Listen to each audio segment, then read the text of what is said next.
എവിടെന്നാ എന്ത് വേണം എന്താ കാര്യം? എനിക്കൊരു അനിയന് വേണം. എനിക്ക് കിട്ടിയേ പറ്റൂ. പോക്കിൽ തന്നെ പറയുന്നോടാ. ഞാൻ ആരെയും ശല്യപ്പെടുത്തുന്നില്ല.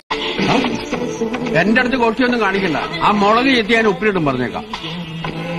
എനിക്കൊരു ബേബി ദൈവം തരേണ്ടതല്ലേ?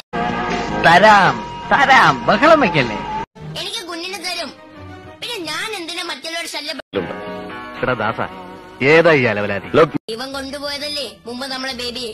അതിനു പകരം എനിക്കൊരു ബേബി ദൈവം തരേണ്ടതല്ലേ? എന്റെ ബേബി ദൈവം കൊണ്ടുപോയതിന് കാരണക്കാരി